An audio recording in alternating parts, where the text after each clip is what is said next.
অধ্যায় ১ wilderness. Jiangnan শহরের উত্তর অংশ থেকে কয়েক মাইল দূরে একটি সামরিক ক্যাম্প ছিল। ট্রেনটি ধীরে ধীরে মিলিটারি সেক্টরের স্টেশনে এসে থামল। সম্পূর্ণ সশস্ত্র যোদ্ধারা একে একে ট্রেন থেকে নামল, মোট ২০ জন। এই ২০ জন স্বাভাবিকভাবেই ৪টি স্কোয়াড গঠন করে। লু ফেং, সাধারণত যখন আমরা যোদ্ধারা দানব শিকার করতে বের হই, তখন আমরা পুনরায় সরবরাহের জন্য সামরিক খাতে প্রবেশ করি। চেন গু তার সামনে ইঙ্গিত করে, যেখানে প্রায় ৫-০ বা ৬-০ মিটার উঁচু একটি লম্বা, ইস্পাতের টাওয়ার ছিল। এই টাওয়ারটি দেখছেন? চীন জুড়ে, এমনকি বিশ্বজুড়ে সেনাবাহিনী যোদ্ধাদের বিশ্রাম এবং পুনরায় সরবরাহের জন্য একটি ঘাঁটি হিসাবে পরিবেশন করার জন্য মরুভূমির একটি বিশেষ সেক্টরকে কেটে দেয়। এই পুনঃ সরবরাহকারী অবস্থানগুলি এই বাতিঘর দিয়ে চিহ্নিত করা হয়েছে। অন্য কথায়, এটা আমাদের যোদ্ধাদের বাড়ির পথ দেখায়। লু ফেং মাথা নাড়ল। সামরিক খাতে পুনরায় সরবরাহকারী ঘাঁটিতে একটি গৌরবময় ছোট বিল্ডিং ছিল, যার একটি ভালো পরিবেশ ছিল। ফায়ার হ্যামার স্কোয়াড, আপনারা সবাই বিশ্রাম নিতে এই ৬-এ থাকবেন। বেশের একজন অফিসার ফায়ার হ্যামার স্কোয়াডের ক্যাপ্টেন গাও ফেংকে একটি চাবি দিয়ে হেসে তার কাঁধে চাপ দিয়ে বললেন, বুডো গাও, কতক্ষণ? আপনি কি এই সময়ের জন্য শিকারের পরিকল্পনা করছেন? আপনি যদি কখনো ভালো কিছু পান, আপনি আমার ভূগর্ভস্থ জোট এটি বিক্রি করতে স্বাগত জানাই। আমি আপনাকে একটি মহান মূল্য দিতে নিশ্চিত। যদিও এখানকার বেশিরভাগ কর্মীরা সামরিক ইউনিফর্ম পরা ছিল, প্রকৃতপক্ষে বেশিরভাগ পরিষেবা কর্মীরা dojo of limits, thunder dojo, সরকারের সেনাবাহিনী এবং আন্ডারগ্রাউন্ড অ্যালায়েন্স থেকে এসেছেন। যদিও তারা সেখানে পরিবেশন করার জন্য ছিল, তারা যোদ্ধাদের কাছ থেকে দানবদের থেকে প্রাপ্ত মূল্যবান উপাদানও ক্রয় করে। হা, নিশ্চিত, গাও ফেং হেসে উঠল। তাড়াতাড়ি করে লোকেদের আমাদের লাঞ্চ করার ব্যবস্থা করো। পুনরায় সরবরাহের ভিত্তিটি এত বড় ছিল না। ই-৬, ওখানে ফায়ার হ্যামার স্কোয়াড দ্রুত ৩ তলার ছোট্ট বিল্ডিংটি খুঁজে পায় যা ই-৬ এর প্রতিনিধিত্ব করে। চাবিটি একটি চিপের আকারে ছিল। দরজা জুড়ে চাবি স্লাইড করার পরে এটি খুলল। ফায়ার হ্যামার স্কোয়াড পুনরায় সরবরাহকারী ঘাঁটি ছেড়ে যাওয়ার আগে ভবনটির মালিকানা তাদের। একটু শুয়ে ঘুমাবো, কাল রাতে ভালো ঘুম হয়নি। চেন গু তার ২টি ধাতব বাক্স নামিয়ে সোফায় ঝাঁপিয়ে পড়ল। তিনি সোফা জুড়ে তার শরীর প্রসারিত এবং আরাম পেয়েছিলেন। আপনি যদি বিশ্রাম করতে চান তবে এখন বিশ্রাম নিন, আমরা আনুষ্ঠানিকভাবে আজ রাতে রওনা হব। সেই সময়ে আপনাকে ফোকাস করতে হবে, অধিনায়ক গাও ফেংকে নির্দেশ দেন। বুঝলাম। স্পিয়ার ঝাং কে এবং টুইন মুন স্কিমিটার ভাইরা জবাবে হেসেছিল, যেহেতু তারা অনেক আগে থেকেই নিয়ম সম্পর্কে জানত। আজ রাতে চলে যাচ্ছে। লু ফেং অবাক হলেন। লু ফেং, আপনি কি আবহাওয়ার দিকেও মনোযোগ দিচ্ছেন না? এটি সেপ্টেম্বরের শেষ, যা বছরের উষ্ণতম সময়। দিনের মাঝখানে কয়েক কিলোগ্রাম মূল্যের জিনিস নিয়ে দৌড়াচ্ছেন। আপনি যতই জল আনুন না কেন, এটি যথেষ্ট হবে না, তাই আপনি কেবল নদী থেকে পান করতে পারেন। লু ফেংয়ের দিকে তাকিয়ে চেন গু হাসলেন, রাতে দৌড়ানো কি ভালো নয়? এবং এটি জল সংরক্ষণ করে। লু ফেং বিশ্রীভাবে হেসে উঠল। যদিও তিনি অনেক পোস্ট পড়েন, তিনি এই বিষয়টি কখনই বুঝতে পারেননি। লু ফেং এর দৃষ্টি জানালা দিয়ে চলে গেল এবং পুনরায় সরবরাহকারী বেশে কাউকে দেখতে পেল। ভাই চেন, দেখুন, এটা কি ঝাং জেহু নয়? সেই সময় ঝাং জেহুর শরীর ব্যান্ডেজে আবৃত ছিল এবং বালির ব্যাগে রক্তের চিহ্ন ছিল। স্পষ্টতই দেখা যাচ্ছে যে তিনি আহত হয়েছেন এবং পুনরায় সরবরাহের ঘাঁটিতে সুস্থ হয়ে উঠছেন। চেন গু মাথা ঘুরিয়ে তাকাল। হ্যাঁ, ওটা ঝাং জেহু। হে, চেন গু দরজার কাছে চলে গেল এবং আনন্দের সাথে চিৎকার করে বলল, মাউন্টেন টাইগার, কি হয়েছে? গতবার তুমি কি ঠিক ছিলে না? চোখের পলকে এত চোট কিভাবে এলে? ঝাং জেহু, যিনি বাইরে হাঁটছিলেন এবং তার কমরেডদের সাথে কথা বলছিলেন, মাথা ঘুরিয়ে দরজায় চেন গু এবং লু ফেংকে দেখলেন।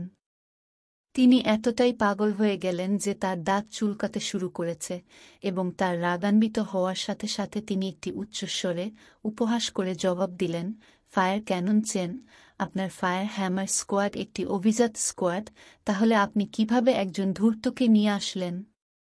হা হা হা, আমি বাজি ধরে বলতে পারি আপনার পুরো টিম সেই বোঝা দ্বারা টেনে নিয়ে যাবে। এলিট স্কোয়াডগুলি সাধারণত রুকি আনতে ইচ্ছুক নয়, কারণ রুকির শারীরিক ফিটনেস ভালো থাকলেও কোনো অভিজ্ঞতা ছাড়াই সে গুরুত্বপূর্ণ মুহূর্তে তালগোল পাকিয়ে ফেলতে পারে, যা অভিজ্ঞ সদস্যদের বিভ্রান্ত করতে পারে। ঝাং জেহু এবং চেন গু কিছু অপমান বিনিময় করেছিলেন, কিন্তু ক্যাপ্টেন টুইন হ্যামার্ড গাও ফেং এর চিৎকারের কারণে ঝাং জেহু চুপ হয়ে গেলেন। যদিও তিনি মাঝে মাঝে চেন গুর সাথে তর্ক করার সাহসী ছিলেন, তিনি গাও ফেংয়ের সাথে তর্ক করার সাহস করেননি। কারণ গাও ফেং ঠান্ডা অস্ত্র ব্যবহার করে আর চেন গু উত্তপ্ত অস্ত্র ব্যবহার করে। উত্তপ্ত অস্ত্রের সাহায্যে এমনকি আপনি যদি শীর্ষে পৌঁছান, আপনি কেবলমাত্র শিশু যোদ্ধা পদে পৌঁছাতে পারবেন, কারণ বন্দুকের মতো উত্তপ্ত অস্ত্র সাধারণত নিম্ন স্তরের কমান্ডার স্তর দানবদের ক্ষতি করতে পারে। ঝাং জেহু যুদ্ধবাজ পদের খুব কাছাকাছি ছিলেন। লু ফেং ফায়ার হ্যামার স্কোয়াডে চলে গেছে বিশ্বাস করতে পারছি না। ঝাং জেহু তার কমরেডদের সাথে রাস্তায় হাঁটছিলেন, তার মুখ এখনও অভিশাপ দিচ্ছে। আমি ভেবেছিলাম সে নিয়মিত স্কোয়ারে উঠবে। এইভাবে আমি নিষ্ঠুরভাবে তাকে আমার সাথে জগাখিচুড়ি করার পরিণতি জানাতে তাকে একটি পাঠ শেখাতে পারি। যাই হোক, তিনি ফায়ার হ্যামার স্কোয়াডে উঠেছিলেন। রাগে ঝাং জেহুর দাঁত কেঁপে উঠল। বাঘ, এইমাত্র চেন গুর পাশে যুবক, লু ফেং কি সেই যুবক যিনি আপনাকে 100 মিলিয়ন খরচ করতে বাধ্য করেছেন? তার পাশের এক চোখের মধ্যবয়সী লোকটি বলল। হ্যাঁ, তিনি। ঝাং জেহুর চোখ প্রচণ্ডভাবে জ্বলে উঠল। এই খরগোশ, আমি ভাবিনি সে এতটা বোকা হবে। সেই আলোচনার পর আমি মাথা ঘুরানোর পরই সিকিউরিটি এজেন্সি সোজা আমার ভাগ্নের বাসায় ছুটে গেল। এই শিশুটি আসলে এটি নিরাপত্তা সংস্থাকে জানিয়েছে। আমার ভাগ্নিকে এক তারকা বেসামরিক পদে পৌঁছানোর জন্য আমি দ্রুত দেশকে 21 মিলিয়ন দিয়েছি। যাই হোক, তারপরেও আমার ভাগ্নে এখনো কয়েক মাসের জন্য তালাবদ্ধ হতে চলেছে। যখন সে চিন্তা করে যে তার বড় ভাই কতটা নার্ভাস ছিল এবং ঝাং হাও বাই এর ধাক্কা এবং ভয়ের কথা যখন তাকে নিরাপত্তা এজেন্সি ধরে নিয়েছিল, তখন ঝাং জেহু আরও ক্ষিপ্ত হয়ে ওঠে। যদিও পরবর্তীতে তিনি তার ভাগ্নেকে রাখতে 100 মিলিয়ন খরচ করেন। যাই হোক, ঝাং হাও বাই কয়েক মাসের জেলের যন্ত্রণা থেকে বাঁচতে পারেননি। ঠিক আছে, বেশি ভাববেন না। আপনার ভাগ্নেকে কিছু কষ্টের মধ্যে দিয়ে যেতে দেওয়া তার জন্য ভালো। এক চোখযুক্ত মধ্যবয়সী লোকটি মৃদু হেসে বলল, তোমার এই সময়টাকে বিশ্রামের জন্য ব্যবহার করা উচিত। আপনার ক্ষতগুলি প্রায় 3 দিনের মধ্যে নিরাময় করা উচিত এবং তারপরে আমরা চলে যাব এবং সেই বৃদ্ধ লোকটির সাথে আচরণ চালিয়ে যেতে পারি। ওই বৃদ্ধকে হত্যা করার পর আমাদের দল বড়লোক হয়ে যাবে।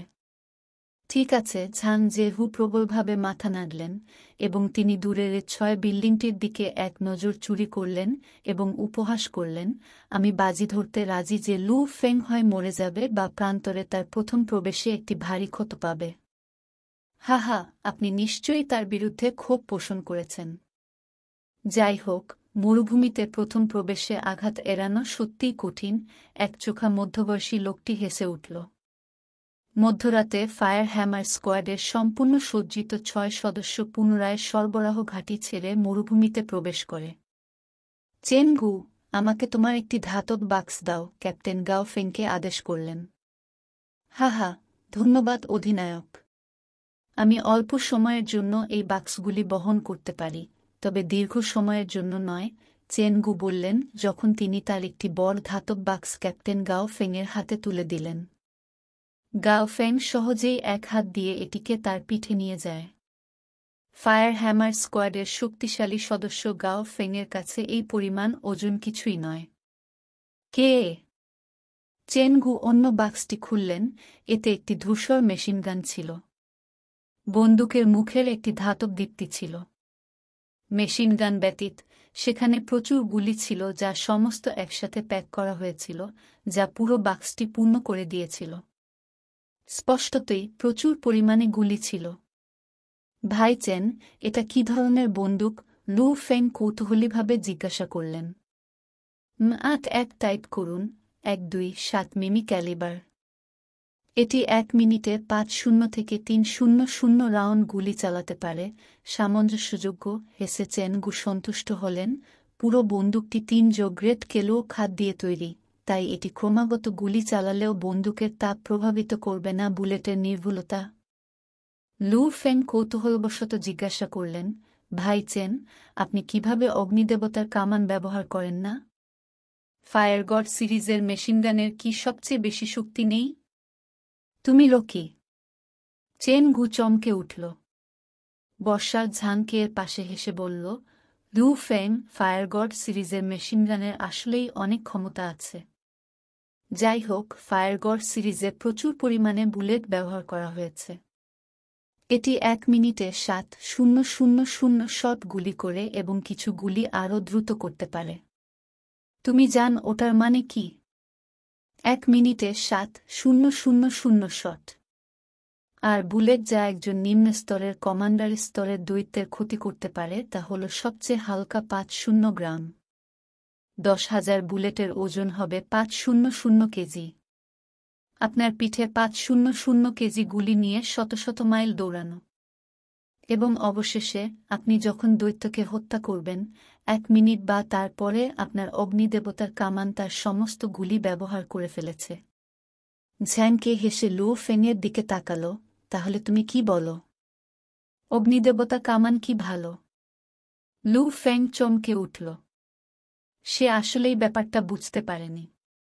হ্যাঁ, বুলেটের ওজন একটি বড় সমস্যা।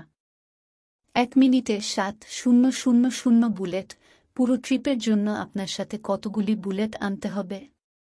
ফায়ারগড কামানের সাথে প্রচুর পরিমাণে গুলি নিয়ে যাওয়া কেবল সেনাবাহিনীর দ্বারা বা নির্দিষ্ট ধরনের দানবের সাথে মোকাবিলা করার সময় করা হয়। সাধারণত আমাদের মতো লোকেরা কখনই এই ধরনের বন্দুক ব্যবহার করবে না, কারণ এর জন্য এত গুলি নেই। চেন গু নিজেই হেসে উঠলেন, আমি এইবার 1,000 গুলি নিয়ে এসেছি এবং এমনকি ক্যাপ্টেনকে আমাকে কিছু বহন করতে সাহায্য করতে বলেছি। চেনগু সারা শরীরে বুলেটের শিকল দিয়ে মোড়ানো এবং একটি মেশিনগান ধরে রেখেছিল। লু ফেংয়ের সাথে এই দুজন দলের মাঝখানে ছিল, অন্যদের দ্বারা সুরক্ষিত ছিল। যমজ চাঁদের স্কিমিটার ভাইদের সামনে ছিল দলটি। পেছনে ছিলেন ক্যাপ্টেন গাও ফেং ও ঝাংকে। আমরা এই হাইওয়ে ধরে যাব। প্রায় 3 দিন পর আমাদের গন্তব্যে পৌঁছানো উচিত। 0201 দেশীয় শহর, ক্যাপ্টেন গাও ফেং বললেন, কিন্তু লু ফেং তার সামনের হাইওয়ের দিকে তাকিয়ে থাকা ছাড়া আর কিছু করতে পারলেন না। শহরে বসবাসকারী মানুষের জন্য মহাসড়কগুলি কেবল কিংবদন্তিতে বিদ্যমান। তাদের পায়ের নিচের রাজপথ আগেই নষ্ট হয়ে গেছে, টন ফাটল ইতিমধ্যে এটি খোলা হয়েছে। সামনের দিকে তাকালে এটি প্রসারিত হওয়ার সাথে সাথে পুরো মহাসড়ক জুড়ে প্রচুর ভাঙা বা বিভক্ত গাড়ি, ভ্যান এবং ট্রাক ছিল। এমনকি আশেপাশে কিছু ভাঙা টায়ার পড়েছিল। কখনো কখনো আপনি মেঝেতে শুকনো রক্তের চিহ্নও দেখতে পারেন। চলো যাই। কয়েক ডজন বছর ধরে ভাঙা এই নিস্তব্ধ, রনডাউন হাইওয়েতে সূর্যাস্তের লাল আলো জ্বলে উঠল। ফায়ার হ্যামার স্কোয়াডের 6 সদস্য এগিয়ে যেতে থাকে। গরম, কান্নাকাটি। মহাসড়কের পাশের 2 ক্ষেত ও বিধ্বস্ত গ্রাম থেকে দানবদের ঢেউ ও কান্নার শব্দ। এমনকি লু ফেং বেশ কয়েকটি দানব দেখতে পাচ্ছিল। ফায়ার হ্যামার স্কোয়াডের অন্য 5 জন সদস্য শিথিল ছিল, কিন্তু লু ফেং সম্পূর্ণ উত্তেজনাপূর্ণ ছিল। কারণ তিনি সর্বত্র দানবদের অনুভব করতে পারতেন। লু ফেং, সামনে একটা শিংওয়ালা সুজোর আছে। আমি এটা আপনার উপর ছেড়ে দেব। ক্যাপ্টেন গাও ফেংয়ের কণ্ঠ বেজে উঠল, এটাই হবে আপনার প্রথম যুদ্ধ প্রান্তরে। অধ্যায় 2, শিংযুক্ত সুজোর।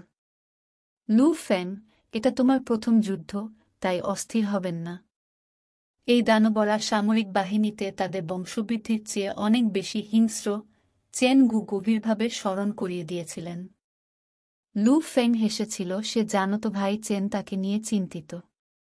এই ফায়ার হ্যামার স্কোয়াড্রনে তিনি অবশ্যই চেন গু এবং ঝাং কে, যারা মিংইউ সেক্টরে রয়েছেন, তাদের সাথে আরও ঘনিষ্ঠ। অধিনায়ক গাও ফেং এবং ওয়েই জিয়া ভাইদের জন্য।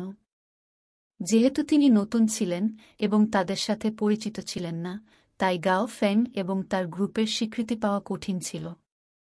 শুভকামনা, লু ফেং। আপনার বর্তমান গতি এবং প্রতিক্রিয়া গতির সাথে আপনি কেবলমাত্র একজন উন্নত যোদ্ধার পর্যায়ে আছেন। আপনার ক্ষমতাও সেই স্তরের কাছাকাছি। এই শিনওয়ালা সুজোরের মুখোমুখি হতে কোনো সমস্যা হওয়া উচিত নয়। স্পিয়ার ঝাংকে আশ্চর্যজনকভাবে কিছু উৎসাহের শব্দ দিয়েছিলেন। বাকি তিনজন, ক্যাপ্টেন গাও ফেং এবং ওয়েই জিয়া ভাই, লু ফেং দেখেছেন। চি! লু ফেং তার ভূতের ব্লেড বের করলেন। তার বাম হাতে তার ঢাল ধরে এবং তার ডান হাতে তার ভূতের ফলক ধরে তিনি হাসলেন। ক্যাপ্টেন, ভাই চেন, আমাকে সেই শিংওয়ালা সুজোরের শিংটি পেতে দেখুন। সে কথাটা বলতেই লু ফেংয়ের দিকে ছুটে গেল। তারা লু ফেংকে যেতে দেখেছে। ক্যাপ্টেন, আপনি কি মনে করেন না যে লু ফেংকে র্যাঙ্ক দেওয়া শিংওয়ালা সুজোর তার প্রথম লড়াইয়ের জন্য তার কাছ থেকে খুব বেশি আশা করছে? চেন গু বলতে পারলেন না, যদিও আমাদের ফায়ার হ্যামার স্কোয়াডে তাকে পরীক্ষা করা উচিত। আমাদের ধাপে ধাপে তা করতে হবে। এর পরিবর্তে আমরা যদি একটি র্যাঙ্ক জি দানব পাই তবে এটি আরও ভালো হবে। হ্যাঁ, আমরা তাড়াহুড়ো করতে পারি না, ঝাংকেও কথা বলেছিলেন। ক্যাপ্টেনের ব্যবস্থা নিয়ে কোনো সমস্যা নেই। ওয়েই জিয়া ভাইদের মধ্যে বড় ওয়েই টাইফ নম্রভাবে বললেন, লু ফেংয়ের শরীরের ফিটনেস লেভেল সেই পশুর থেকে নিকৃষ্ট নয়। যদিও এটি কিছুটা কঠিন, তবে তাকে কিছুটা কষ্ট এবং ব্যথা নিয়ে জিততে সক্ষম হওয়া উচিত। কিন্তু এই প্রথমবার সে প্রান্তরে প্রবেশ করেছে। ঝাংকে আশ্বস্ত হলেন না। তাহলে যদি এটা তার প্রথমবার হয়? আমি চাই না সে বোঝা হয়ে থাকুক। অন্যথায় আমরা কিভাবে একটি রকি দিয়ে কিছু শক্তিশালী দানবকে শিকার করব? ওয়েই কিং পাশে ভ্রুকুটি করল। এই সময়ে ফায়ার হ্যামার স্কোয়াডের 5 জন অভিজ্ঞ সদস্যের মধ্যে চেন গু এবং ঝাংকে স্পষ্টতই লু ফেংয়ের পক্ষে ছিলেন, যখন ওয়েই জিয়া ভাইরা তাকে সন্দেহ করেছিলেন। তর্ক করা বন্ধ করুন, গাও ফেং কথা বললেন। চেন গু এবং অন্যরা শান্ত হয়ে গেল। দেখুন, শিংওয়ালা শুয়োরের সাথে লু ফেংয়ের যুদ্ধ দেখার পরে কথা বলুন, গাও ফেং অভিব্যক্তিহীনভাবে বললেন। একটি চটকদার জাগুয়ারের মতো লু ফেং হাইওয়েতে একটি উল্টে যাওয়া গাড়ির পিছনে দৌড়েছিল। সেখান থেকে তিনি শিংওয়ালা সুজোরের দিকে তাকালেন, যা খুব বেশি দূরে ছিল না। সুজোরের সমস্ত লোম ছিল কালো এবং প্রতিটি চুল ছিল কালো সূচের মতো, এবং তার শিং একটি ধার ব্লেড মতো ছিল। সন্ধ্যার সূর্যের আলোর নিচে হর্নের প্রান্তটি হিমশীতল শীতলতাকে প্রতিফলিত করেছিল। ফাইটার কমব্যাট পরীক্ষায় লোহার পশম সুজোরটি যদি ভারী, অসভ্য হামারের মতো হতো, তবে এই শিংওয়ালা সুজোরটি একটি নমনীয়, বলিষ্ঠ অস্তিত্ব। এটি আমার প্রথম যুদ্ধ, তাই আমাকে একটি ভালো প্রদর্শন করতে হবে। আমি শুধুমাত্র 2টি কারণে ফায়ার হ্যামার স্কোয়াডে যোগ দিতে পেরেছি। প্রধান প্রশিক্ষক ঝুগের অনুরোধ, কিন্তু আরও গুরুত্বপূর্ণ, ভাই চেন এবং ভাই ঝাংয়ের সাহায্য। লু ফেং একটি পয়েন্টে পরিষ্কার ছিল, একটি অভিজাত ফাইটার স্কোয়াডে যোগদান করা একজন রুকির পক্ষে খুব কঠিন ছিল। ক্যাপ্টেন গাও ফেং এবং ওয়েই জিয়া ভাইরা আমাকে স্পষ্টভাবে সন্দেহ করছে, তাই আমাকে এই যুদ্ধে নিজেকে প্রমাণ করতে হবে। লু ফেং শিংওয়ালা শুয়োরের দিকে তাকিয়েছিল, যেটি বর্তমানে শিকারের সন্ধান করছিল। 3টি স্তর, এইচ, জি, এফ, যথাক্রমে নিম্ন স্তরের সৈনিক, মাঝারি স্তরের সৈনিক এবং উচ্চ স্তরের সৈনিকের উপাধি। স্পষ্টতই সামনের শিংওয়ালা সুজোরটি স্তরের কাছাকাছি ছিল। চিৎকার চিৎকার! শিংওয়ালা শুয়োর গর্জন করে তার খুনসুটি দৃষ্টিতে চারপাশ স্ক্যান করে। এটা আমাকে খুঁজে পেয়েছে। লু ফেংয়ের হৃদস্পন্দন বেড়ে যায় এবং তিনি কিছুটা উত্তেজিত হন। বুন! শিংওয়ালা সুজোরটি একটি দ্রুতগতির ট্যাঙ্কের মতো তার দিকে হিংস্রভাবে উড়ে গেল। এটি সরাসরি লু ফেংয়ের সামনে থাকা ফ্লিপর হামারে ধাক্কা খেয়েছে। লু ফেং একটি চটকদার বানরের মতো দূরে ছুটে গেল এবং একটি বুমের সাথে হামারটি দূরে বিস্ফোরিত হয়ে হাইওয়েতে কয়েকবার গড়িয়ে গেল। কয়েক দশক ধরে সূর্য এবং বাতাসের সংস্পর্শে আসা হামারটি অবিলম্বে বিভক্ত হয়ে যায় এবং টায়ারগুলি থামানো পর্যন্ত কিছুক্ষণের জন্য হাইওয়েতে গড়িয়ে যায়। এড়িয়ে যাওয়ার কিছুক্ষণের মধ্যেই লু ফেং সোজা চলে গেল শিংওয়ালা সুজুরের দিকে। মরো, নোংরা! লু ফেং চিৎকার করে উঠল। বজ্রপাতের মতো সে শিংওয়ালা সুজুরের দিকে গুলি করল এবং তার হাতে থাকা ভূতের ফলকটি সঙ্গে সঙ্গে শিংওয়ালা সুজুরের ঘাড়ের দিকে ছুটে গেল। দেখে মনে হচ্ছিল শিংওয়ালা সুজুরটি, যেটি সবেমাত্র হামারকে ধাক্কা দিয়েছিল, তার কাছে ফাঁকি দেওয়ার পর্যাপ্ত সময় ছিল না, কিন্তু ঠিক যখন লু ফেং এর কাছে এসেছিল, সেও একটা কালো ছায়া সোজা লু ফেং এর মস্তিষ্কের দিকে চলে গেল। খুব দ্রুত। লু ফেং চমকে উঠল এবং তার পায়ের একটি কদম দিয়ে সে কালো ছায়া এড়াতে সবেমাত্র তার শরীরকে মোচড় দিতে সক্ষম হয়েছিল। এই কালো ছায়া ছিল শিংওয়ালা শুয়োরের লেজ, যেটা ছিল ইস্পাতের চাবুকের মতো। Puff puff! তার লেজ প্রত্যাহার করার পরে শিংওয়ালা সুজুরটি নিঃশব্দে উপরে উঠেছিল এবং সরাসরি লু ফেংয়ের দিকে উড়েছিল। এর রুক্ষ, ইস্পাতের খুর এবং এর ধারালো, ব্লেডের মতো শিং সোজা তার দিকে ঠেলে দেওয়া হয়েছিল। এই সুজোর খুব দ্রুত লু ফেং আবার পিছিয়ে গেলেন এবং তিনি তার হাতে ঢালটি তুলেছিলেন। ব্যাম! ঢাল এবং শিংওয়ালা সুজোরের খুরের সাথে ভয়ঙ্করভাবে সংঘর্ষ হয়। সংঘর্ষের মুহূর্তে লু ফেং একটি ডাইভে যাওয়ার জন্য রিবাউন্ডিং ফোর্স ব্যবহার করেছিলেন, যেখানে তিনি বলটিকে সরিয়ে দেওয়ার জন্য মেঝেতে গড়িয়েছিলেন।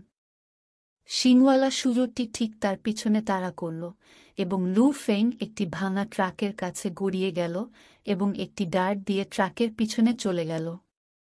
ট্রাক ব্লক করার সাথে সাথে শিংওয়ালা শুয়োরের লাঞ্চ তার পছন্দসই প্রভাব অর্জন করতে সক্ষম হয়নি। দূর থেকে এই দৃশ্য দেখার পর ফায়ার হ্যামার স্কোয়াডের ৫ সদস্য সবাই সামান্য মাথা নাড়ল। ক্যাপ্টেন, লু ফেং এর ভালো প্রতিফলন আছে, তাই না? চেন গু হেসে উঠল। ক্যাপ্টেন গাও ফেং হেসে হেসে মাথা নাড়লেন। সে ভালো। আমি ভেবেছিলাম এই শিংওয়ালা শুয়োরের সাথে প্রথমবার তার খুব কষ্ট হবে। আমি ভাবিনি তার প্রতিচ্ছবি এত ভালো হবে। তার মৌলিক দক্ষতাও বেশ ভালো, তার শিল ব্লক দক্ষতার সাথে করা হয়েছিল এবং তার নড়াচড়াগুলি জলের মতো প্রবাহিত হয়েছিল। এই লু ফেং শিংওয়ালা সুজোরের আক্রমণে কোনো আঘাতও পায়নি। ভালো। ওয়েই জিয়া ভাইদের ঠান্ডা অভিব্যক্তি অবশেষে কিছুটা শিথিল হয়ে গেল। ওয়েই টাই, ওয়েই কিং, লু ফেং ভালো না সে? ঝাং কেউ একটা হাসি দিল। এই যুদ্ধ এখনও শেষ হয়নি, তাই আমরা এখনও বলতে পারি না, ওয়েই টাই ঠান্ডা গলায় বলল। ফায়ার হ্যামার স্কোয়াডের ৫ সদস্য লু ফেং এবং শিংওয়ালা সুজোরের মধ্যে যুদ্ধ দেখতে থাকে। অধ্যায় ২, শিনযুক্ত সুজোর। লু ফেং, এটা তোমার প্রথম যুদ্ধ, তাই অস্থির হবেন না। এই দানবরা সামরিক বাহিনীতে তাদের বংশবৃদ্ধির চেয়ে অনেক বেশি হিংস্র, চেন গু গভীরভাবে স্মরণ করিয়ে দিয়েছিলেন। লু ফেং হেসেছিল, সে জানত ভাই চেন তাকে নিয়ে চিন্তিত। এই ফায়ার হ্যামার স্কোয়াড্রনে তিনি অবশ্যই চেন গু এবং ঝাং কে, যারা মিংইউ সেক্টরে রয়েছেন, তাদের সাথে আরও ঘনিষ্ঠ। অধিনায়ক গাও ফেং এবং ওয়েই জিয়া ভাইদের জন্য। যেহেতু তিনি নতুন ছিলেন এবং তাদের সাথে পরিচিত ছিলেন না, তাই গাও ফেং এবং তার গ্রুপের স্বীকৃতি পাওয়া কঠিন ছিল। শুভকামনা, লু ফেং। আপনার বর্তমান গতি এবং প্রতিক্রিয়া গতির সাথে আপনি কেবলমাত্র একজন উন্নত যোদ্ধার পর্যায়ে আছেন। আপনার ক্ষমতাও সেই স্তরের কাছাকাছি। এই শিংওয়ালা সুজোরের মুখোমুখি হতে কোনো সমস্যা হওয়া উচিত নয়। স্পিয়ার ঝাংকে আশ্চর্যজনকভাবে কিছু উৎসাহের শব্দ দিয়েছিলেন। বাকি ৩ জন, ক্যাপ্টেন গাও ফেং এবং ওয়েই জিয়া ভাই, লু ফেং দেখেছেন। ছি! লু ফেং তার ভূতের ব্লেড বের করলেন।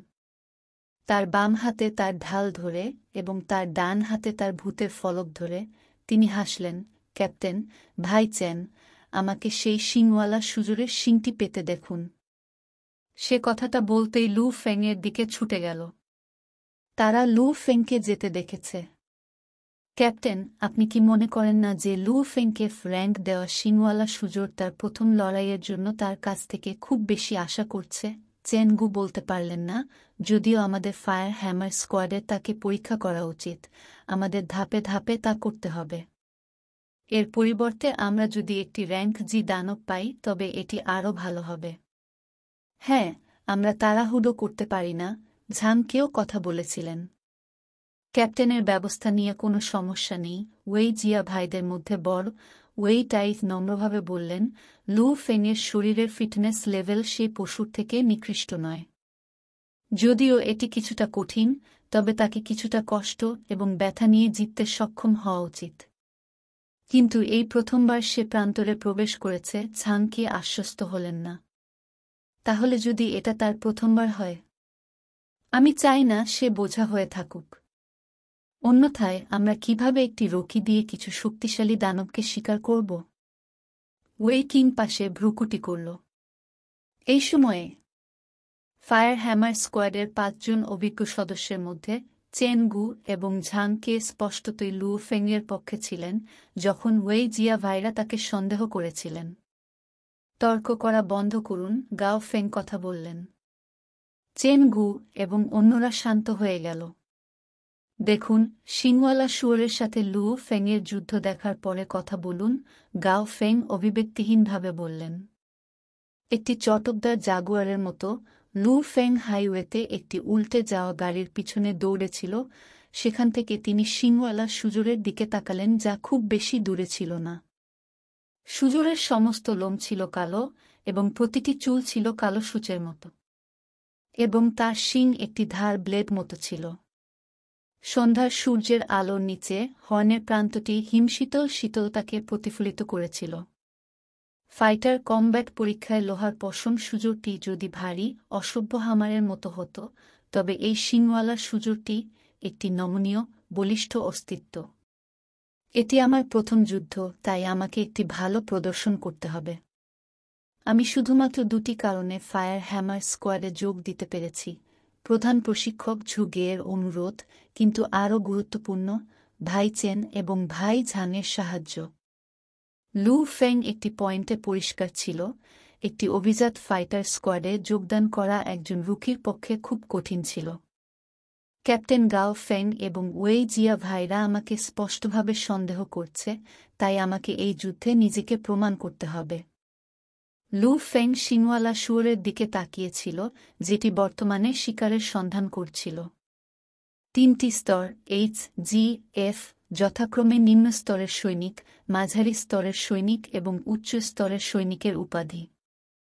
স্পষ্টতই সামনের শিংওয়ালা সুজোরটি স্তরের কাছাকাছি ছিল। চিৎকার চিৎকার! শিংওয়ালা শুয়োর গর্জন করে তার খুনসুটি দৃষ্টিতে চারপাশ স্ক্যান করে। এটা আমাকে খুঁজে পেয়েছে।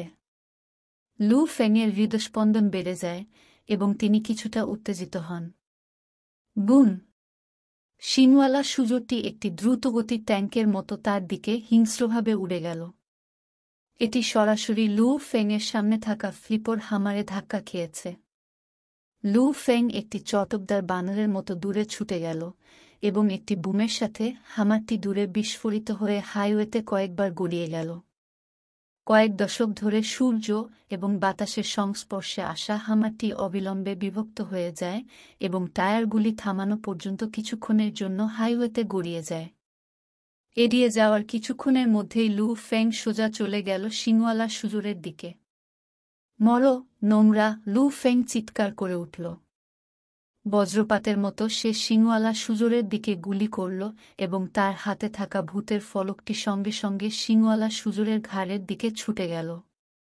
দেখে মনে হচ্ছিল শিংওয়ালা সুজোরটি, যেটি সবেমাত্র হামারকে ধাক্কা দিয়েছিল, তার কাছে ফাঁকি দেওয়ার পর্যাপ্ত সময় ছিল না, কিন্তু ঠিক যখন লু ফেং এর কাছে এসেছিল, সেও একটা কালো ছায়া সোজা লু ফেং এর মস্তিষ্কের দিকে চলে গেল। খুব দ্রুত। লু ফেং চমকে উঠল এবং তার পায়ের একটি কদম দিয়ে সে কালো ছায়া এড়াতে সবেমাত্র তার শরীরকে মোচড় দিতে সক্ষম হয়েছিল। এই কালো ছায়া ছিল শিংওয়ালা শুয়োরের লেজ, যেটা ছিল ইস্পাতের চাবুকের মতো। Puff puff. তার লেজ প্রত্যাহার করার পরে শিংওয়ালা শুয়োরটি নিঃশব্দে উপরে উঠেছিল এবং সরাসরি লু ফেংয়ের দিকে উড়েছিল। এর রুক্ষ, ইস্পাতের খুর এবং এর ধারালো, ব্লেডের মতো শিং সোজা তার দিকে ঠেলে দেওয়া হয়েছিল। এই সুযোগ খুব দ্রুত লু ফেং আবার পিছিয়ে গেলেন এবং তিনি তার হাতে ঢালটি তুলেছিলেন। ব্যাম! ঢালো এবং শিংওয়ালা শুয়োরের খুরের সাথে ভয়ঙ্করভাবে সংঘর্ষ হয়। সংঘর্ষের মুহূর্তে লু ফেং একটি ডাইভে যাওয়ার জন্য রিবাউন্ডিং ফোর্স ব্যবহার করেছিলেন, যেখানে তিনি বলটিকে সরিয়ে দেওয়ার জন্য মেঝেতে গড়িয়েছিলেন। শিংওয়ালা শুয়োরটি ঠিক তার পিছনে তাড়া করল এবং লু ফেং একটি ভাঙা ট্রাকের কাছে গড়িয়ে গেল এবং একটি ডার্ট দিয়ে ট্রাকের পিছনে চলে গেল। ট্রাক ব্লক করার সাথে সাথে শিংওয়ালা শুয়োরের লাঞ্চ তার পছন্দসই প্রভাব অর্জন করতে সক্ষম হয়নি। দূর থেকে এই দৃশ্য দেখার পর ফায়ার হ্যামার স্কোয়াডের ৫ সদস্য সবাই সামান্য মাথা নাড়ল। ক্যাপ্টেন, লু ফেং এর ভালো প্রতিফলন আছে, তাই না? চেন গু হেসে উঠল। ক্যাপ্টেন গাও ফেং হেসে হেসে মাথা নাড়লেন, সে ভালো। আমি ভেবেছিলাম এই শিংওয়ালা শুয়োরের সাথে প্রথমবার তার খুব কষ্ট হবে। আমি ভাবিনি তার প্রতিচ্ছবি এত ভালো হবে। তার মৌলিক দক্ষতাও বেশ ভালো, তার শিল্ড ব্লক দক্ষতার সাথে করা হয়েছিল এবং তার নড়াচড়াগুলি জলের মতো প্রবাহিত হয়েছিল। এই লু ফেং শিংওয়ালা শুয়োরের আক্রমণে কোনো আঘাতও পায়নি। ভালো। ওয়েই জিয়া ভাইদের ঠান্ডা অভিব্যক্তি অবশেষে কিছুটা শিথিল হয়ে গেল। ওয়েই টাই, ওয়েই কিং, লু ফেং ভালো না সে, ঝাং কেউ একটা হাসি দিল। এই যুদ্ধ এখনও শেষ হয়নি, তাই আমরা এখনও বলতে পারি না, ওয়েই টাই ঠান্ডা গলায় বলল। ফায়ার হ্যামার স্কোয়াডের ৫ সদস্য লু ফেং এবং শিংওয়ালা শুয়োরের মধ্যে যুদ্ধ দেখতে থাকে। অধ্যায় ৩, বিস্ময়কর অগ্রগতি। PA PA. শিংওয়ালা শুয়োরের ঘাড়ের পুরো চামড়া বরাবর নোংরা রক্ত ঝরছে, ধুলো ভর্তি রাজপথে। শিংওয়ালা শুয়োরের চোখে উন্মত্ত চেহারা ছিল এবং এটি গভীরভাবে চিৎকার করার সাথে সাথে এটি বিদ্যুতের মতো বারবার লু ফেংয়ের দিকে ছুটে আসে। খুর, শিং ও লেজ, ৩ ধরনের আক্রমণই নিরবচ্ছিন্নভাবে আসতে থাকে। এর মাথায় আঘাতের পরে এটির মাথা ঘুরানোর নমনীয়তা স্পষ্টতই অনেক কমে গেছে। লু ফেং চটপটে এড়িয়ে গেল। ফাইটার কমব্যাট পরীক্ষায় তিনি নিজেকে প্রশিক্ষণ দেওয়ার জন্য একই সময়ে ৭টি এইচ স্তরের দানবের সাথে লড়াই করেছিলেন। যদিও ৭টি এইচ স্তরের দানবগুলির ঘনীভূত আক্রমণগুলি স্তরের শিংওয়ালা শুয়োরের স্তরের থেকে কিছুটা নিচে, পার্থক্যটি খুব বেশি ছিল না। হুশ! লু ফেং পিছপা হননি। পাশে একটি মার্জিত ডজ দিয়ে শিংওয়ালা শুয়োরের শিংটি লু ফেংয়ের শরীর থেকে মাত্র ৩ সেন্টিমিটার মিস করেছে। যাই হোক, এই ৩ সেন্টিমিটার বাধার মতো কাজ করেছিল, তাই শিংওয়ালা শুয়োর লু ফেংকে মোটেও ক্ষতি করতে পারেনি। আক্রমণ! লু ফেংয়ের হাতের ভূতের ফলক ভেঙে পড়ল। এটি একটি কান ভেদ করার শব্দ এনেছিল এবং শিংওয়ালা শুয়োরটি অবিলম্বে ক্রোধে চিৎকার করে উঠল। এটি লু ফেং এর ব্লেড এড়াতে চেষ্টা করার জন্য তার ৪টি খুরে তার সমস্ত শক্তি ব্যবহার করেছিল। কিন্তু লু ফেং এর ব্লেড খুব দ্রুত ছিল এবং শুধুমাত্র ব্লেড এর মাংসে প্রবেশ করার শব্দ শোনা যাচ্ছিল। চি! ঘাড়ে আরেকটি আঘাত। যদিও এটি আগের মতো একই জায়গায় ছিল না, এটি ৮ সেন্টিমিটার গভীরতায় কাটা হয়েছে। তার শেষ আঘাতের সাথে এর ঘাড়ের পেশি আক্রমণকে আটকাতে তার শতভাগ শক্তি প্রয়োগ করতে পারেনি। পরের বার যখন আমি আক্রমণ করব, তার ঘাড়ের প্রতিরক্ষা আরও দুর্বল হবে। ঠিক যখন লু ফেং ঘাড়ে আঘাত করল, তখনই সে অবিলম্বে পিছু হটল, খুব সহজেই ক্রুদ্ধ শিংওয়ালা শুয়োরের পাগলাটে পাল্টা আক্রমণ এড়িয়ে গেল। এরপর আবারও দূরত্ব বন্ধ করে দিলেন লু ফেং। গর্জন গর্জন, শিংওয়ালা শুয়োরটি ক্ষুব্ধ চিৎকার করে। গতবার লু ফেং 3 কদম দোলালেন, একটি বিভ্রম সৃষ্টি করলেন এবং তারপর আবার শিংওয়ালা সুজোরের আক্রমণকে এড়িয়ে গেলেন। সেই চটপটে পদক্ষেপগুলি যা অনুসরণ করেছিল তা ছিল লু ফেংয়ের ধারালো ফলক।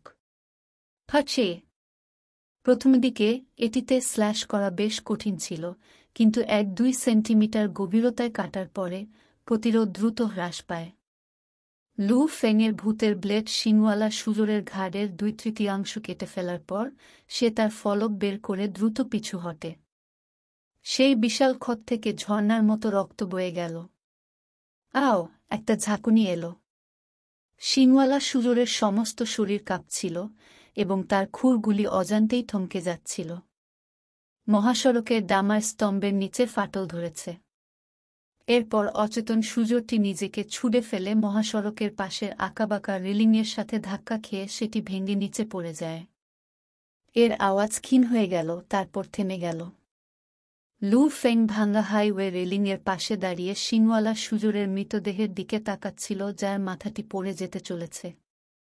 রক্ত দ্রুত প্রবাহ বন্ধ হয়ে গেছে, যেহেতু এর প্রায় পুরোটাই ইতিমধ্যেই বেরিয়ে গেছে।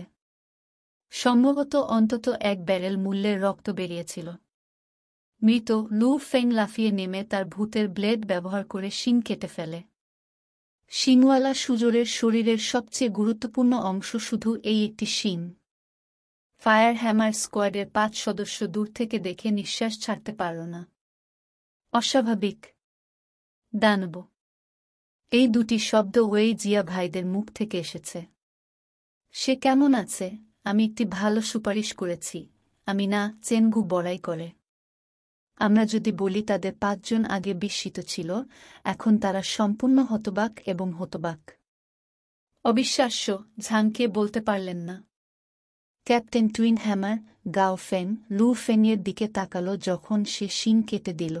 কিভাবে লু ফেংয়ের কৌশল এত ভালো? শিংওয়ালা সুরোটি তার উপরে কিছুটা বিশুদ্ধ গতিতে, তবে তার পরপর ডজগুলি হালকা এবং মসৃণ ছিল। প্রতিটা ডজ ছিল মেঘ বা প্রবাহিত নদীর মতো। যদি সে এই কৌশলটি কয়েক হাজার বার করতে পারে, তাহলে সেটা হবে রুয়েই ক্লাস। তার বয়স মাত্র 1-8, যদি সে রুয়েই ক্লাস হয়। বিশেষ প্রশিক্ষণের জন্য তাকে বিশ্ব সদর দফতরের ডোজোতে পাঠানো উচিত। ওয়েই জিয়া ভাইদের বড় ভাই, ওয়েইটাই বলার অপেক্ষা রাখে না। রুয়েই ক্লাস। সূক্ষ্মভাবে আক্রমণ এড়াতে সম্ভাব্য ক্ষুদ্রতম শক্তি ব্যবহার করে একটি নিখুঁত লজ। এই ধরনের ডজ অত্যন্ত কঠিন, এবং একটি গড় যোদ্ধা শুধুমাত্র 1 বার বা 2 বার এটি টানতে পারে। যাই হোক, যদি আপনি এটি 100 বার বা 1000 বার করতে পারেন, তাহলে তার মানে আপনি সত্যিই রুয়ে ক্লাস। আমরা একটি রত্ন পেয়েছি, গাও ফেং একটা হাসি দিল। ছোট ভাই ওয়েই কিং আশ্চর্যজনকভাবে মাথা ঝাঁকালো। কিছু লালন পালনের পরে আমাদের ফায়ার হ্যামার স্কোয়াডে আরও একজন দক্ষ সদস্য থাকবে। আমি এবং ওয়েই কিং তাকে শেখাব, ওয়েইটাই বলল। চেন গু এবং ঝাংকে হেসে উঠল। প্রবীণ হিসেবে যারা জীবনমৃত্যুর সীমানায় অসংখ্যবার হেঁটেছেন, তাদের কাছে এটা স্পষ্ট ছিল। কিছু প্রতিবাদের আশ্চর্যজনক শারীরিক ফিটনেস স্তর রয়েছে, কিন্তু যখন তাদের আসলে একটি দৈত্যের সাথে লড়াই করতে হয়, তখন তারা তাদের শক্তির দশমাংশ বের করতে পারে না। এই কারণে চেন গু এবং ঝাংকে সাধারণত এই তথাকথিত প্রতিবাদের অবজ্ঞা করে। একজন সত্যিকারের পেশাদারকে অসংখ্য বিপজ্জনক যুদ্ধের মধ্য দিয়ে যেতে হয়। এবং লু ফেং তার প্রথম যুদ্ধে এমন দক্ষতা দেখাতে সক্ষম হয়েছিল। স্পষ্টতই তিনি একজন শক্তিশালী যোদ্ধা ছিলেন। ক্যাপ্টেন, লু ফেং দৌড়ে গেল। এই শিং। আপনি এটি মেরেছেন, তাই অবশ্যই এই শিংটি আপনারই, গাও ফেং বললেন। লু ফেং মাথা নেড়ে তা মেনে নিল। সৈনিক স্তরের দৈত্যের শরীরে অর্থের মতো তেমন কিছু নেই, কারণ সৈনিক স্তরের সমস্ত দানবকে উত্তপ্ত অস্ত্র দ্বারা হত্যা করা যেতে পারে। এমনকি একজন শিক্ষানবিশ যোদ্ধা, একটি মেশিনগান এবং ভালো শুটিং কৌশল সহ সহজেই অনেক সৈনিককে হত্যা করতে পারে স্তরের দানব। তাই সলিড লেভেল দানব অর্থের মূল্য নয়। আপনি যদি এই শিংটি ডোজোর কাছে বিক্রি করেন, আপনি সম্ভবত $3000 এবং কিছু অবদান পয়েন্ট পাবেন। আপনি যদি এটি ভূগর্ভস্থ জোটের কাছে বিক্রি করেন তবে আপনি সম্ভবত 5,000 পেতে পারেন। চেনগু হেসে উঠল। শুধুমাত্র শরীরের উপর উপাদান টাকা মূল্য। এবং একটি কমান্ডার লেভেল দানব এর গুরুত্বপূর্ণ উপাদানের মূল্য একটি পাগল পরিমাণ অর্থ। লু ফেং, তোমার পারফরম্যান্সের সাথে এখনই তুমি খুব কমই পাশ করেছ। ওয়েই জিয়া ভাইদের বড় ভাই ওয়েইটাই বলেছিল, সে বলেছিল। ভাইটাই, লু ফেং এর দিকে তাকাল, দয়া করে আমাকে গাইড করুন ভাইটাই। আপনার বেসিকগুলি ভালো, কিন্তু আপনার দক্ষতা অনেক কম। ওয়েইটাই ঠান্ডা গলায় বললেন, একটু অপেক্ষা করুন এবং দেখুন কিভাবে আমি টিফ স্তরের দানবকে হত্যা করি। লু ফেং যা হত্যা করেছিল তা ছিল এফ স্তরের কাছাকাছি একটি দানব। তারা চলে যাওয়ার পরে তারা দ্রুত একটি এফ র্যাঙ্ক বিড়াল পরিবার ওসেল দানবের মুখোমুখি হয়। এই ওসেলটিতে কিছু ডোরা ছিল এবং এটি একটি ষাঁড়ের মতো শক্ত ছিল। এটি নমনীয়তা এবং অসভ্যতার দিক থেকে শিংওয়ালা শুয়োরের চেয়ে উচ্চতর ছিল। আমাকে দেখো, ওয়েইটাই ঠান্ডা গলায় বলল। হুশ! তার বাম হাতে ঢাল এবং তার ডানে স্কিমিটারের সাথে তিনি সোজা লাইনে ওসিল্টের দিকে সরাসরি চার্জ করলেন। ভাইটাই উন্নত যোদ্ধা শ্রেণীতে আছে, তাই তার শরীরের ফিটনেস লেভেল এই এফ লেভেলের ওসেল্টের মতো। লু ফেং মনোযোগ দিয়ে দেখল। তিনি কেবল দেখেছিলেন যে ওয়েইটাই কিছু এড়াতে চাইছিল না এবং কেবল ওসেল্টে বিধ্বস্ত হয়েছিল। না, আসলে ঠিক যখন ওসেলটটি ওয়েইটাইতে বিধ্বস্ত হতে চলেছে, ওয়েইটাইয়ের শরীর পাশে সরে গেল এবং তার ঢালটি একটি কোণে ওসেল্টে বিধ্বস্ত হল। এই কোণে বিধ্বস্ত হওয়া ওসেলটটি ভারসাম্য বন্ধ করে দেয়, যার ফলে এটি পাশের দিকে স্তব্ধ হয়ে যায়। পিউচি একটি ভয়ঙ্কর ঠান্ডা আলো ঢালের বিরুদ্ধে একটি চাপ তৈরি করেছে। ভারসাম্য ছিটকে যাওয়ার কারণে এটি ওসেল্টের উন্মুক্ত গলা জুড়ে ছড়িয়ে পড়ে।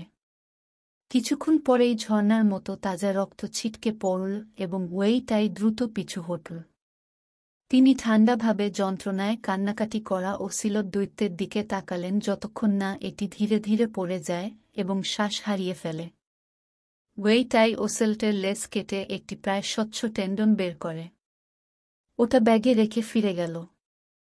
তুমি কি তা দেখেছিলে? আমার কৌশল আপনার চেয়ে ভালো ছিল না এবং আমার ক্ষমতা আপনার অতিক্রম করেনি। যাই হোক, আমি এটিকে এক আঘাতে মেরে ফেলতে সক্ষম হয়েছি। ওয়েইটাই লু ফেংয়ের দিকে তাকাল। লু ফেং ধাক্কায় পড়ে গেলেন।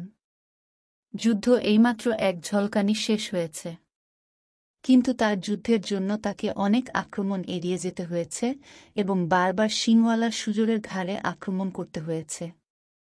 এটা মারতে তার বেশ খানিকটা শক্তি লেগেছিল এবং সেই শিংওয়ালা সুজোরটি এই ওসেল দানবের চেয়ে স্পষ্টতই দুর্বল ছিল। এটি সম্পর্কে গভীরভাবে চিন্তা করুন। ওয়েইটাই কিছু ব্যাখ্যা করেননি এবং লু ফেংকে নিজেই এটি সম্পর্কে ভাবতে দেন। লু ফেং পুরোপুরি হতবাক। ওয়েইটাইয়ের গতি এবং কৌশলটি সাধারণের বাইরে কিছু ছিল না এবং তবুও তিনি এমন আশ্চর্যজনক ফলাফল তৈরি করেছিলেন। একটি দানবকে হত্যা করার সর্বোত্তম উপায় হল তার দুর্বল পয়েন্টগুলির জন্য লক্ষ্য করা। ওয়েই জিয়া ভাইদের ছোট ভাই ওয়েই কিং উদাসীনভাবে বলেছিলেন, সাধারণত স্তন্যপায়ী প্রাণীদের জন্য তাদের দুর্বল পয়েন্টগুলি তাদের চোখ, গলা এবং মুখ। তার নিচের একটা পর্যায় হবে তাদের নরম পেট। তার নিচের একটা পর্যায় হবে আপনি যে ঘাড়ের মধ্যে আঘাত করছেন। লু ফেং মাথা নাড়ল, সে এটা জানত। কিন্তু দানবরা এত দ্রুত নড়াচড়া করে, তাই তাদের চোখে ছুরিকাঘাত করা কঠিন। এবং শিংওয়ালা সুজোর এবং ওসিলট যারা সর্বদা তাদের মাথা নিচু করে তাদের জন্য গলায় আঘাত করাও কঠিন। এমনকি পেটে আঘাত করা কঠিন, তাই ঘাড়ে আক্রমণ করা ছিল সবচেয়ে সহজ উপায়। দানবের দুর্বল পয়েন্টগুলিতে আক্রমণ করার খুব বেশি সুযোগ থাকবে না। দানবরা বোকা নয়, তারা তাদের দুর্বল দিকগুলোকে সঠিকভাবে রক্ষা করবে। তবে যদি কোনো সুযোগ না থাকে, তাহলে আপনি সেগুলি তৈরি করতে পারেন। উদাহরণস্বরূপ, আমার ভাই তার ঢালের সাথে একটি কোণে ওসেল্টে বিধ্বস্ত হয়েছিল, যার ফলে এটি তার ভারসাম্য হারিয়ে ফেলেছিল। এটি একটি বিভক্ত সেকেন্ডের জন্য ওসিলটিকে তার গলা উন্মুক্ত করে তোলে। তিনি তার ঢালের নিচ থেকে এবং গলায় এটিকে কেটে ফেলার জন্য তার স্কিমিটার ব্যবহার করেছিলেন, যা মুহূর্তের মধ্যে ওসেলটকে মেরে ফেলেছিল। ওয়েই কিং ঠান্ডা গলায় বললেন, এটি ছিল আমার ভাইয়ের শেষ আক্রমণ এবং এটি ছিল তার ঢালের নিচ থেকে। তাই দৈত্যটি কিছুতেই প্রতিক্রিয়া জানাতে পারেনি।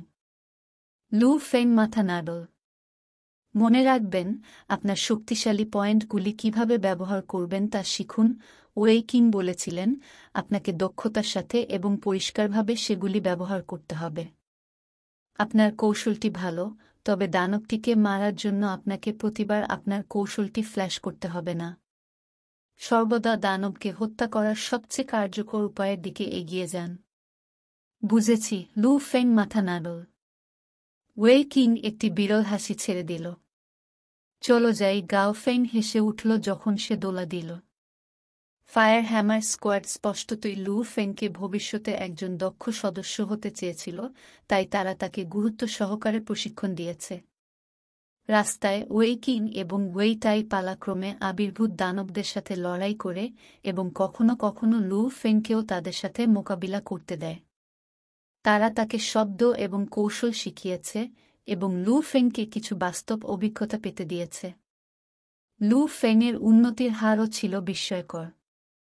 এমনকি যুদ্ধবাজ পর্যায়ের গাও ফেং কয়েকবার লড়াই করেছিলেন, এই প্রক্রিয়ায় লু ফেংকে গাইড করেছিলেন। লু ফেং জানতেন যে আপনাকে প্রতিটি আক্রমণকে একটি দানবকে হত্যা করার জন্য তার সমস্ত শক্তি বের করে আনতে হবে।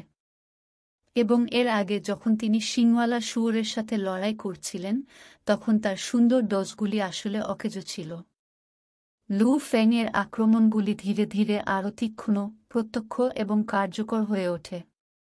3 দিন পরে ভোরের ভাঙ্গা শহরের রিং রোডে ফায়ার হ্যামার স্কোয়াডের 6 সদস্য এগিয়ে যাচ্ছিলেন। 2টি এফ স্তরের মাস্টিফ সিংহ আছে। লু ফেং গো অধিনায়ক গাও ফেংকে নির্দেশ দেন। হ্যাঁ, অধিনায়ক। লু ফেং হেসে হেসে উঠল এবং গড় গতিতে মাস্টিফ সিংহের দিকে এগিয়ে গেল।